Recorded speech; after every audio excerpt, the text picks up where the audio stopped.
All right, we are back. I've been meaning to make this and other videos for a while, so apologies on the laziness slash whatever. I've been grinding a bit. I've been doing some real life stuff. Sorry, but we are here, and yeah, quite a hand we're going to get into to start this video off. We're playing an $888 buy-in tournament as part of what they called the Omaholic series on GG. What else is there to know? We've got a new avatar, rocking the Sami Faha avatar. But yeah, we open this up in the cutoff. Ace-Jack 6-3, double high. Button gets involved. He's going to flat. I'll just skip ahead a little bit. We're going to get squeezed. We call, and the button will also call. So far, so good. We received this flop, and it's a complicated spot. It was complicated enough that I decided to sim it, because I didn't want to just... I don't want to spoil what's about to happen, but it does feel somewhat embarrassing, and I wanted to know if I'm a fish or like what's going on here. So we got the squeezer here, and keep in mind this is no limit post flop. The way that all the PLO tournaments, at least the ones I've played on GG, work is it's pot limit pre, excluding the ante, so it's 3.5 BB is the maximum open raise size, you know, assuming nothing like a limp is in front of you. But post-flop, it is no limit, so you can bet any amount. I decide not to bet here with my jack-high flush draw, backdoor nut flush draw, and gut shot. So that's the first marginal decision, obviously. But it won't be the last. We're going to see a half-pot stab.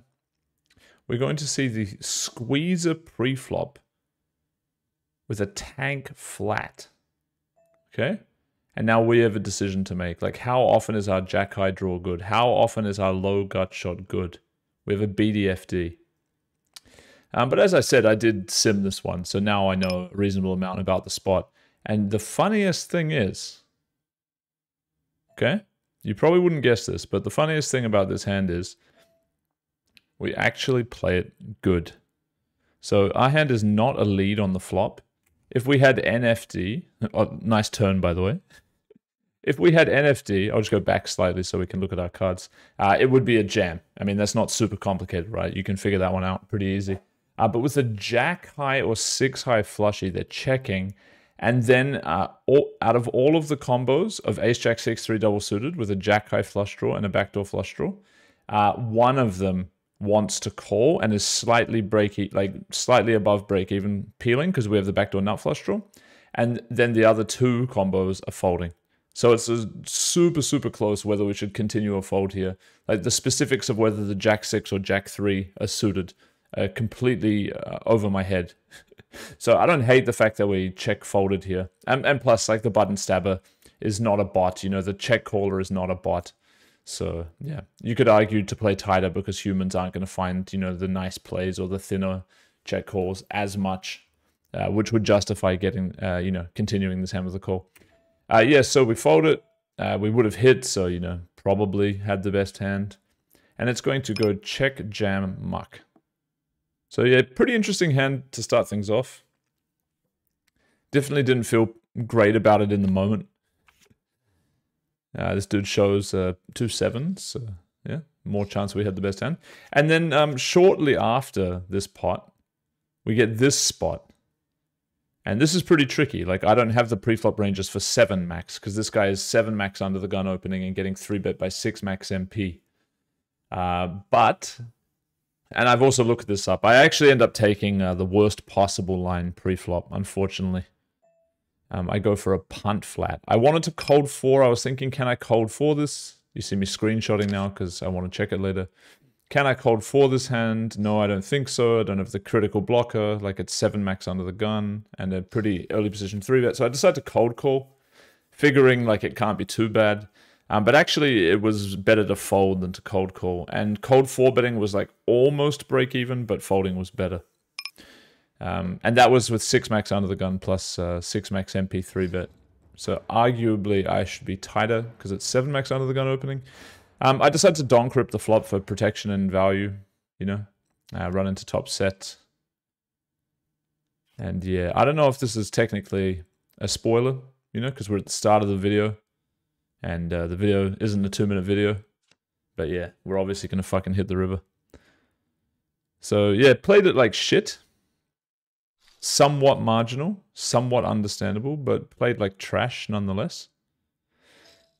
Now we got Chris Frank actually min raising here, which I don't think he does anymore, but not a good decision pre-flop in my opinion. Just it's a game of you know, denying equity basically. You don't really want your opponents, unless you think there's some sort of exploit, but honestly I'm such a high frequency defender that giving me a min raise is such a favor. Anyway, so we defend this hand, we don't donk the flop, pretty standard. Massive turn for us. Random nit that I don't know much about is going to find the 1.5x overbet on turn. We clearly can't fold. You know, just a question of how much time bank I want to pretend to use here, basically. Raising also just out of the question. Not a strong enough couple of side cards to be value raising. And, you know, our two pairs also not strong enough to be value raising unless we had stronger side cards, you know, more equity, you know, like at least an open ender or gut shot with NF or, you know, something like that. Yeah, and on the river, Jack 10 completes. We block that. So yeah, facing a blocker bet, we'd definitely be in a tough spot. Probably just an auto payoff hand. I don't think we'd turn it into a bluff. It's a block bet, but he's going to give us the free showdown with a set of fours. So I hit him with the ha ha thank you emoji combo. So reasonably insulting. But I stand by it. And now we got this random fish that we luck box before he's opening. We defend King Queen 7-6 high, which is a call if anyone's interested. Verse 6 max under the gun. We flop top and bottom. It's also a leadable board, but I think this hand would much rather get through to the turn than start leading and have a terrible decision against a raise. So we face a third pot c-bet. And yeah, I decide this is a reasonable trapping hand. Lots of amazing turns for us that we can check rip on. We find it kind of a strange turn. Our range can also lead here, but I decide not to do this play against a fish. Like I will do this play against a reg only. I just don't think it's a very effective thing to do against fish. Fish are kind of clueless on this spot. The problem is some fish might be too passive, but whatever. Anyway, he's going to just randomly pot this rainbow turn, so yep, don't see myself raising. Kind of feeling bad, kind of feeling like, you know, he's got the queen jack type of spot, right? When he just starts potting this rainbow turn. On river, I consider like donk ripping because maybe he rivers king 10 and just can't fold it. But then I also think, man, like this is just such a no bluffs line. I'll just check and pray that the fish finds a bluff, even though he's low VP. He's going to just snap jam the river. So yeah, pretty disgusting, but I just can't fold. And he has a full house with pocket nines. So reasonably thin jam, like that, especially because he has a 10 in his hand. But, you know, whatever. Random fish. Thanks, mate. Probably pissed off with me from before for that two pair. Wanted to fuck me up. Back to the Nitman that we don't know much about. We peel him with King 4-4 double. Pretty busted hand here. Pretty busted hand. And then we get squeezed, I think by Wei Zhou. Wei Zhou. It's going to squeeze me. And we get the Insta-Ram. So, you know, no respect for the Insta-Ram. We got King 4-4 double, mate. You know, his range is not just aces here. So I wish him well, but I'm mainly just praying that this helps the karma. We toasted in. Should have some pretty good equity here three-way. But of course, Mr. Nit has the aces and clubs. But that doesn't matter when we flop top set. We turn a flushy as well, just to fuck their equity a bit harder. And we river a flush, so yeah, ship it. Now we've got a big stack. Oh, coconuts. What the fuck is this guy folding, man? Queen 10, 8, 7. Like, he could have just got it in four-way. That's an amazing hand. He also should have squeezed. Fucking nitfish. We limp this one. It's a good limp, by the way. A lot of 30 BB effective stacks, 170 BB, and 330s, yeah. So we limp call. Flop pretty good. I might donk here. Actually, like, this tournament was played long enough ago that I can't quite recall, like, what I did. It looks like I'm wanting to donk, though. Oh, am I checking in the end? Come on, mate, go donk it. Anyway, we donk it up. Get insta-ripped on. Call him with the nuts. He's got kind of a good hand, you know, against what we have. He turns the flush draw. So not a very good card for us. 30% equity. But it is enough. So yeah, we start this tournament off like, you know, not playing the absolute best ever, but we are running quite amazing, which usually is required if you want to go on a deep run and donkament. This is a nice little hand here. Yeah, this is a nice little hand. Not for me, but generally. Or is it nice? I don't know. Could be good. We do have a set. That's pretty decent. So yeah, we flop a Sizzler. A Sizz like this, I'm RNGing, and I quite like the donk, because we unblock a lot of hands that are forced to continue with straight draws and shit like that. Block some aces, which is a little bit interesting down the line, depending on the run out. Anyway, we go for the lead. Get flattered by the preflop razor, and then we got the Hendrick in the back here thinking about it. He settles on an overcall, and we turn a his. So yeah, it's an interesting spot. I decided, because it's three-way, I might trap with low his. It felt sort of interesting, but I also unblock a lot of hands that have draws, so my decision could be pretty bad here. Not totally sure. The funny thing is, Danker and Henrik, they're really going to struggle to have Queen 9. Like, Danker can have it a bit, or full houses in general. Danker can have it a bit, but Henrik kind of can't. He can't have Queen 9, right? Because he would check raise all day in that spot versus lead and flat that we're not particularly deep. So yeah, when this happens on the river, I'm going to get potted into. At some point. He's tanking quite long. I'm actually going to fold here, and I completely regret it. I think it's a terrible laydown. I don't think it's that hard for Henrik to bluff with a queen. I really don't think it's that hard. I just thought, like, I would rather call a queen here, basically. He's completely polar to a his. I'd rather have a queen. But then he could have pocket twos for value in that reverse scenario. So I think I really hate my play. I really just don't like it. I think it's a really terrible, terrible fold. He's not going to have that many full houses. He's basically repping Queen 10 pocket 10s for the overcall flop, you know? And then the full pot. Plus, like, the tanking. I don't know. I read into the... I completely regret the decision. I didn't really do it based on the player. I think I did it based on my own lack of deep thought in the hand. To be fair, this was like the first day of playing a bunch of tournaments in one day. And this went on for like 2 weeks. So my current tournament skill level is significantly better than it was at this particular point. So I don't mind that I have this random hand that I disagree with here. I think I've just improved since this. But yeah, I don't like the fold. I think it's just a bad fold. Anyway, next hand. This is kind of an interesting one. We're going to go flop middle pair gutty. Some potential live cards, you know, some backdoor bullshit, some whatever. We check it.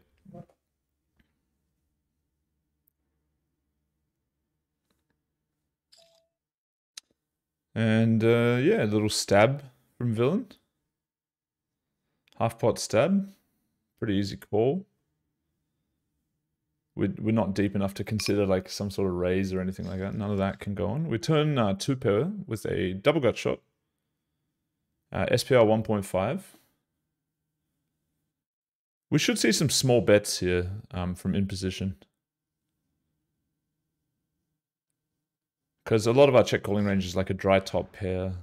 And some of those turn some gutties, but a lot of them are just in an extremely tough spot. Anyway, we have too much equity plus good bluff catcher to be able to fold here. So we check call. He's going to have like an interesting bluff. Like he doesn't really have equity is the downside. And he has blockers. It's just kind of just a weird bluff, basically.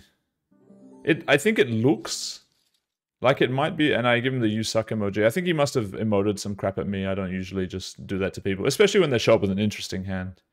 So I'm going to guess that he did some emoting to me first. But yeah, just to finish off the thought on that hand, it looks like a solvery kind of bluff, but I think like you just can't do it with the lack of equity there, because it's not like he wants to jam a lot of hands in that spot, you know? He just doesn't want to jam a lot of hands in that spot. So I don't like the sizing choice. I would have rather seen a small bet and then a jam on the river with that hand than just a jam on turn, like with not really much equity. Random blockers. Anyway, we open up this hand, we get 3, but we can't fold, so... I guess I included a decent amount of pots that were significant to my chip stack in the video, and I'm not sure if I should have done that, but it kind of tells the tale, you know, of the tourney. So we flop top pair, whatever, call. Tank call, apparently. He's got the super nuts. And we somehow bink. But...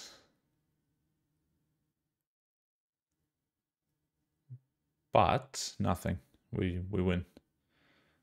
So yeah, I don't really know. That didn't feel too enjoyable for me to watch that back. Just a boring coin flip. Oh yeah, right. So not really much happened. I guess there were just a lot of pots kind of that were boring. So I've skipped ahead to the final table. It's an 8 max tournament, the 888. We're currently sitting with 9 people. That's how it works on GG. I'll just pause here while I finish discussing. Yeah, so it's 9-handed to start, and then it goes to a final table. Usually on GG there's this thing where you choose seats and stuff, but for some reason it just didn't happen in this tournament. I guess because 8 max tournaments are not like built in with their regular code, and they've had to... I don't really know. Either way, the seat switching thing didn't happen here, which is good for us because Sarah Cole would have been able to take direct position on us. Anyway, Sarah has been pretty aggressive, and 7 people are paying. So I felt like I could either go for a play where I go to try and get the chip lead myself and like make an aggressive 3-bet or 2 against Sarah's wide opening range, but I just didn't really have the hands to do it. And so I ended up sitting back and the stacks got shorter. As you can see, the dude over here on the right, Pelton, he's 4 BB deep. We've got 7 BB here, 10 BB, 12 BB, 12 BB, 6 BB, who's all in, and another 10 BB. So it felt like caching for a 3 buy-in pay jump was reasonably important for our stack. But yeah, anyway, Sui decides to value shove. Ace, King, Queen, 5 with no, what's it called, fold equity. It's probably fine though, like he probably has to take it. And he's going to get a pretty terrible beat. So this is 2 off the money right now. And after Sui loses this flip, we're on the direct bubble. So a lot more folding goes down. As you can see, Pelto goes down to, what, 2.7 BB. Danny Tang, he like called pre and folded flop in some spot. Down to 4 BB. So Pelto all in with unknown hand. Will he win the coin flip? So this is a 3 buy-in pay jump bubble right now. Dovbik tanking here, which is reasonably ridiculous. Actually, no, it's not. He can cold call that with some hands. Yeah. It's still a bit disgusting for him. Anyway, Sarah gets it in. Jack 7 3-3 flops a pair against top pair flush draw gut shot. 85% equity for Pelton. But it's not enough actually. He's gonna eat a bad beat here from Sarah. Jackson 7's on the river, and now we're in the money. Danny is going to limp off his last 3.5 BB. Sarah decides not to gamble with Danny, respecting the range. And everybody else left is like 10 BB effective besides me. Dovbik pumps it. These hands just aren't super exciting, but you know, there's pay jumps, man. The ICM's interesting. But yeah, the actual hand histories like from the start of the tournament are much more my cup of tea. But the feeling of being in the spot, like right now, it's quite enjoyable. Like the strategy is obviously not as deep. Like there's some interesting stuff though, like ranges go from being super tight to super wide. You know, there's a lot of changing gears and whatnot that goes on.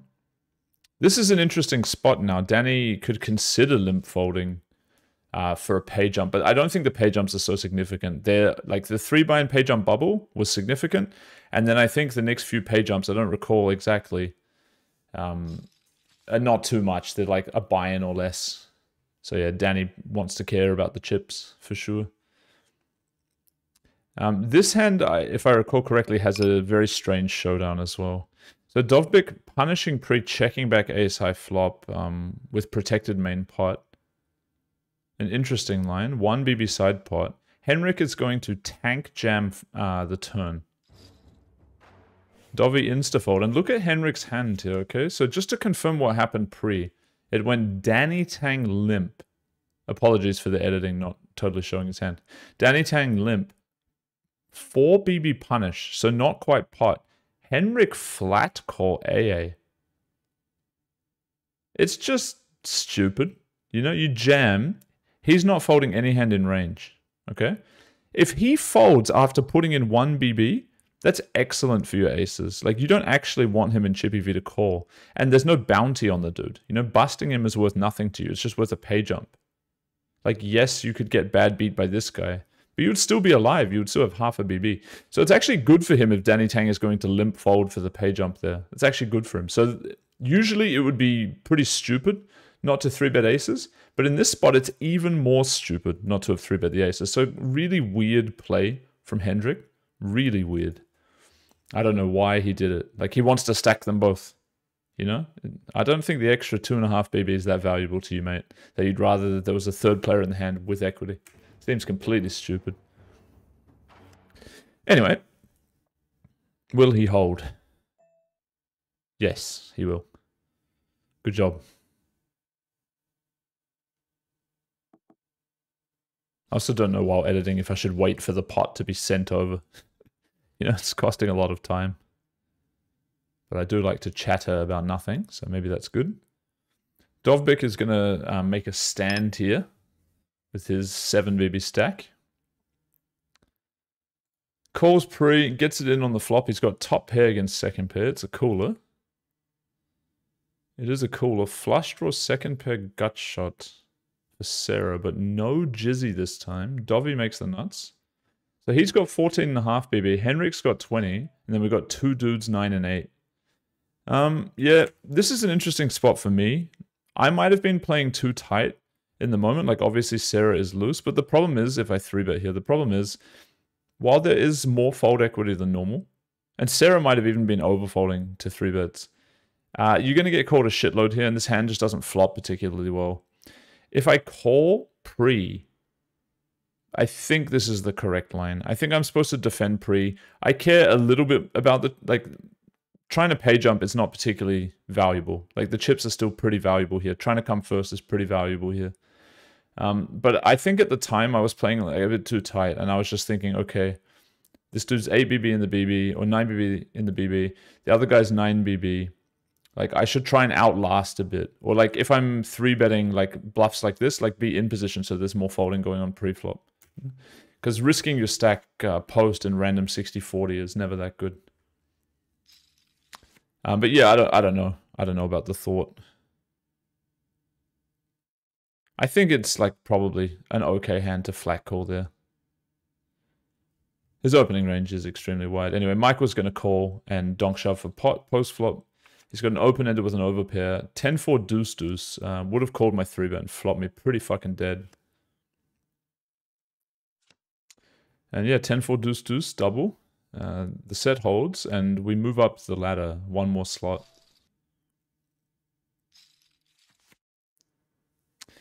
And now the dude, Ploby1, he opens to 3 BB off a 7 stack. Sarah defends, and they go to the flop. A snap jam from Ploby1. He's got ace-10, and Sarah has the nuts. I don't know why Sarah didn't 3-bet pre with this hand. It doesn't really make any sense, but it also doesn't really matter too much. It's just an interesting one. So yeah, the you suck emoji comes out from Ploby1 here. Not pleased with the bust in 5th position. And now it's interesting. Like, Sarah with 100 BB, right? Like, if we double through Sarah, like, Sarah still significantly covers us, and we're forced to play reasonably tight. So yeah, I feel like I'm supposed to just play pretty tight in this spot in general. Anyway, it's not like I had massive hands I was folding or something. Henrik finds a double though, so up to 30 BB. Dovi is 9 BB deep. And now we are in third place in chips. Yeah, this is an interesting one. So I have Ace King 8-8 double and Dovi's 9 BB in the BB next hand. I decide that my range doesn't really want to raise that much. And I should play limps here. I'm not totally sure though. I think like stealing the blinds with a tight range is also pretty good. So I don't think I want to be like limp only. And I think if I limp this hand, I'm also limp raising it. So it's whatever. It's probably a wrong combo to limp. It's probably smarter to be raising this hand than limping it, even though I would have some limps. But I think my thought at the time was basically because of the nature of the 9 BB dude who's going to be big blind next hand, I probably want to limp only. And retrospectively, I don't think that's correct, but I would still definitely limp a bunch, but not this hand. Anyway, I flop a full house. I do a little RNG. I think I RNG one check back. And then I'm going to end up betting the turn on the two-tone. Like a lot of bluff catchers with a flush draw are going to have to continue here. I chose to bet 50% pot. I can also be value betting ace-queen, ace-jack. And then, you know, other hands, maybe ace-10 if I have good side cards, you know, like a decent draw, gutty and flushy. Something like that.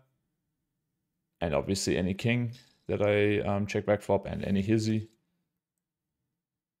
And then the river, the flop flush draw completes. And, you know, I can be bluffing with any gutty that has heart. Even some low pocket pair hand here can be bluffing that I stab turn with. So yeah, going to have a bunch of bluffs. I don't want to be doing any crazy stuff like putting my whole stack at risk, obviously. Like if with this hand, I'm absolutely over the moon if he's going to find a raise. But I still want to be value betting flushes and putting him in an annoying spot when he has like top pair with a heart or a slow played king, like king with shit kicker that he chooses to check call. Something like that. So yeah, we value bet, we pray for the call.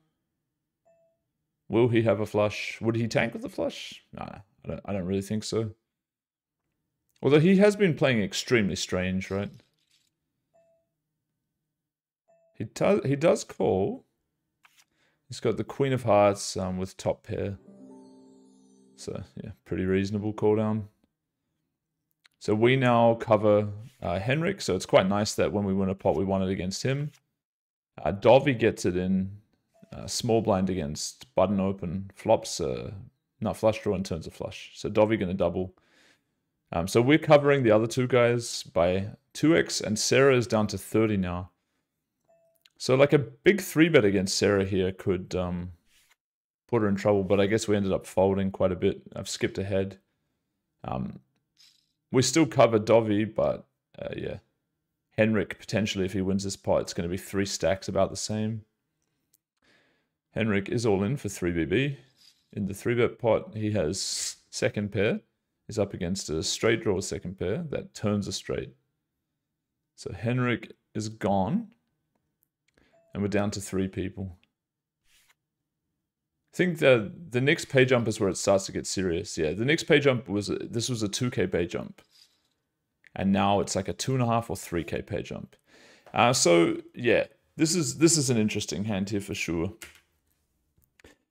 Sarah opening wide enough that I should have a decent amount of fold equity. And I think I should have just 3-bet this.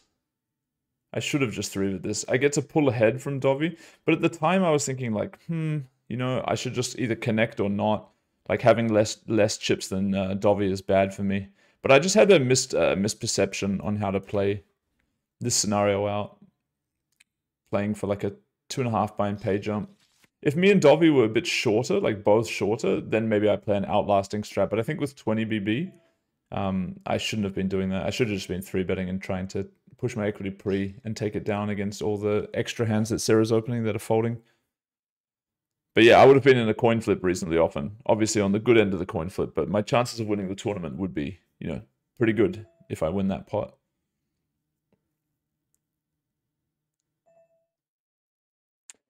I don't know. It's still actually interesting and close because just to, like, I'm not even talking about the actual post-flop hand here for a second. So say I did 3-bet pre and Sarah calls and we flop this and whatever. We go all in, Sarah calls with some hand and we win the coin flip. If that happens and we double up to 40 BB, how many blinds would Sarah have? Sarah would still have 60 BB, okay? And we'd have a 16 BB Dobby. I'm thinking of that little elf from Harry Potter when I say this guy's name now, Dobby. Anyway, fuck the elves. Actually, I don't mind the elves. Sorry to go too off topic, but the elves are okay. I'll take it back. So yeah, if we did double in that spot, Sarah covers us by 20 BB, Dobby's short. We're going to be forced to play tight off the 40. You know? We're forced again to play tight off the 40. And so maybe we're not doing ourselves a massive favor there. Maybe the flat here pre-flop is totally fine because we avoid having to take this coin flip and free rolling Dobby the pay jump. Still, we can obviously hit extremely hard with this hand and then just like play it post. So I think this board counts as hitting extremely hard. We've hit 2 pair. Check, check, flop. We decide to bluff catch turn, which I think is pretty reasonable. And the river's quite a spicer. It's a queen, so we make 3 pair. And we're not going for any crazed donk here. Like, we're very happy to show our hand down here. Extremely happy. You hear me timing out on a few other tables. And Sarah is going to wake up on river with a half pot bet. And we do not block straights at all with our 3 pair. So yeah, while I felt like, maybe we can call, blah, blah, blah. I think unblocking straights completely, we just have to shove. And we also have some quite strong hands pre. Like, as you can see, like, I'm not sure if it was totally correct strategy to be as tight as I was being pre. And like, maybe we're 3-betting a lot of hands with pocket queens in them. But every time we're making like some sort of I think we're doing a shitload of trapping in this scenario because Sarah should be reasonably aggressive ICM-wise. So it's not that hard for us to just show up with boats all day. And it's extremely easy for us to jam.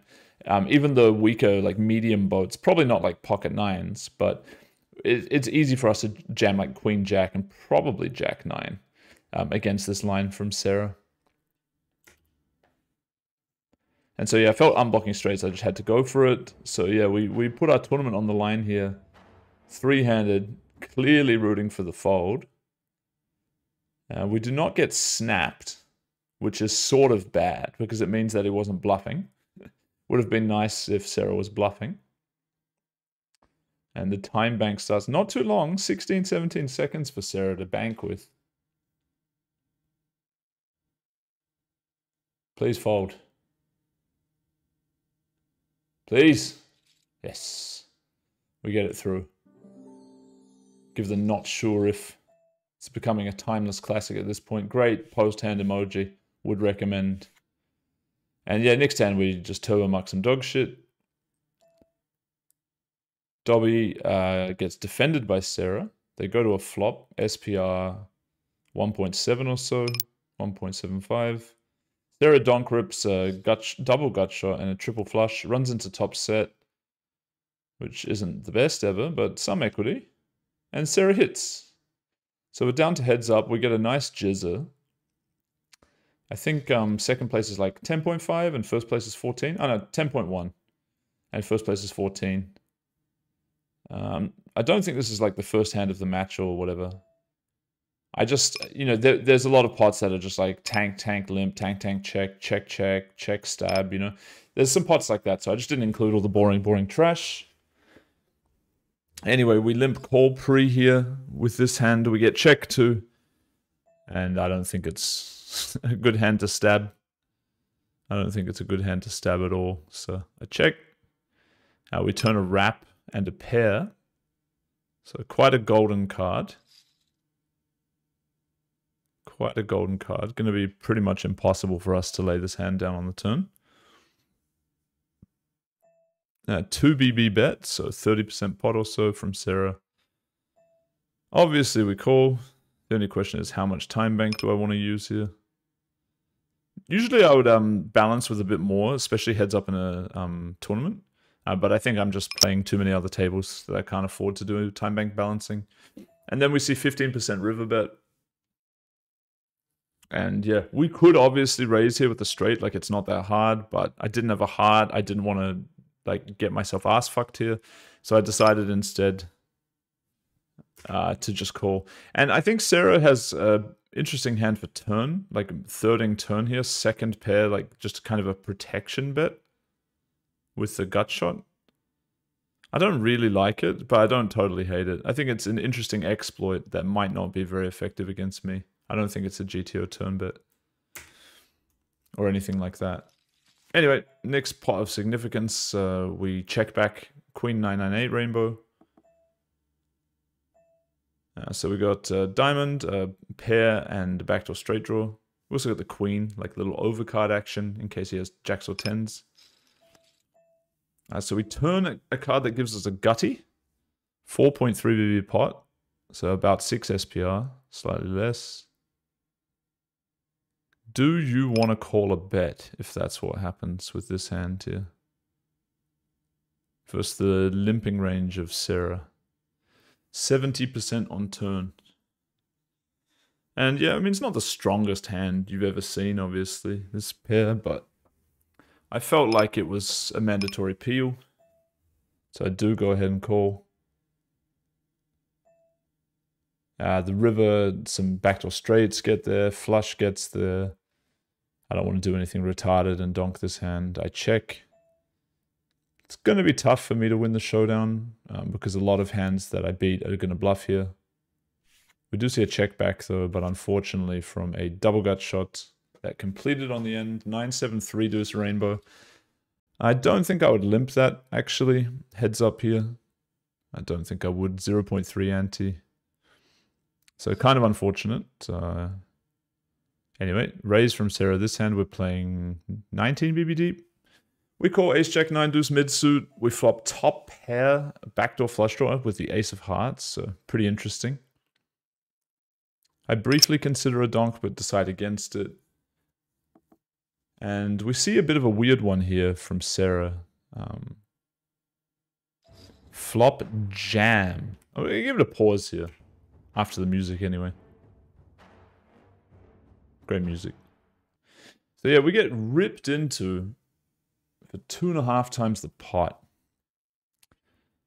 And I just didn't really expect this play at all. I didn't really think it's a line. So I have to sit there deciding, okay, so what would a player do this with? What makes sense to do this with? And I felt like basically just draws and like pair and gut shots would want to do this. Because like I might be forced to fold like, you know, some dry over pair or whatever. Some top pair hand like this maybe. Plus I had the BDFD if I'm wrong. Plus I had the ace of hearts, equity denial. Some people would argue, oh, that's bad, because then they don't have the nut flush draws often. It's marginal. It's also equity denial. So it's a bit of both. To me, I just felt like, okay, this is a pair and a gutty a bunch, and I don't really see somebody wanting to do this with value. So I decided to call it off. I'm not sure how long that thought took me to arrive at, but yeah, I put the money in. Would you do it? Would you not? Well, you better hope you didn't do it because he's got top set. And we're drawing dead. So yeah, that's the end of the tournament, man. We won $10,121.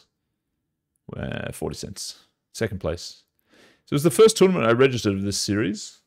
So can't really complain, man. It was okay. I think my play overall was meh. But I was basically learning on the job. I'm a decent amount better now at understanding some of the spots. I've run some sims. I've just played more, you know, to have more thoughts that are relevant to the game. I've seen what other regs are doing in spots. It's inspired some thought and understanding, at least, of what's going on. So I just wanted to get that video out there because we've got some more exciting tournaments that I would like to do similar video summaries on. And I just felt like chronologically, I have to go back and do the videos that I was planning on doing before. So that's the first one. And yeah, there'll be at least another couple, and I'll try and get them done before I go to Vegas, which is about a month, 5 weeks or so from now. GG. See you on the next video, man. Let me know if you've got any thoughts about, you know, how I could improve such a video, or if you like this or that, or, you know, any of that shit. I appreciate the feedback. See you later.